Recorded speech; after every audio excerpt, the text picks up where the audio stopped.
First of all, ChatGPT is a very, very big deal. Just think about it. In just a few days, right, handful of days, it has now reached tens of millions of people. It's not, I think it's more than 5. It's probably less than 30. And the amazing thing is this: everybody's using it for different reasons, and everybody finds it delightful. That's its miracle. When was the last time that we saw a piece of technology that is so versatile that it can solve problems and surprise people in so many ways so often? It can write poem, of course. It can write, it can. Well, you guys shouldn't use it yet, not unless you get permission. It could fill out a spreadsheet. It could do a SQL query. It could write a SQL query and do a SQL query. It could write Python code, as you know. It could write Verilog, And so if you can't do it today, of course it'll be able to do it someday. And so the fact that you have this tool that can do all these different things has really surprised a lot of people around the world.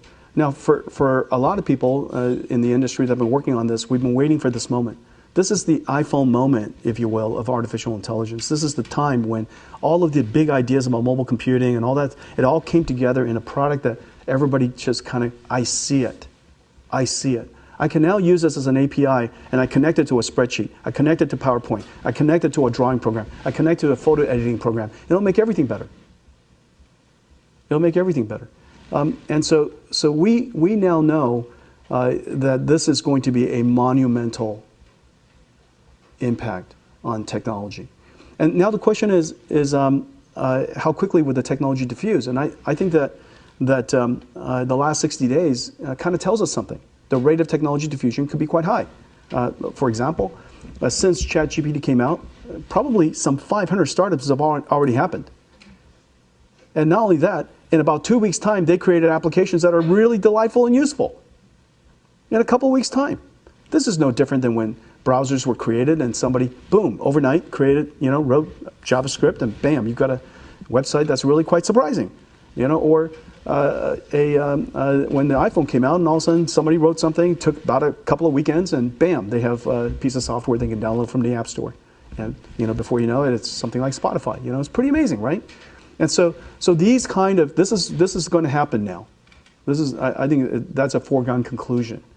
The thing that's really exciting to me is that this basic technology can now be applied to a whole bunch of other industries that have never enjoyed the benefit of technology. Think about this idea. For the last 40 years, for the entire 40 years that I've been in the industry, we have done nothing but make computers harder and harder for people to program. And that's why the technology divide has been so large. And the technology divide is getting larger and larger, except till one day, all of a sudden, everybody can program a computer. Literally everyone can program a computer. We have democratized computing. It doesn't matter if you're a farmer, a doctor, a nurse, a frontline worker, assistant, travel agent, it doesn't matter. A small business, a restaurant owner, it doesn't matter. Everybody is now a programmer. Isn't that right? You just have to prompt this thing to write a program for you, to do something for you, automate something for you. We have done, what OpenAI has done and what the team over there has done genuinely is one of the greatest things that has ever been done for computing.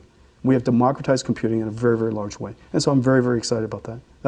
And so I'm excited about the prospects of it, of course, as you can tell. Now the question is how is it going to impact healthcare? How's it going to impact transportation? How's it going to impact retail, logistics? How's it going to impact manufacturing? The other $100 trillion industry that is today largely not served by technology.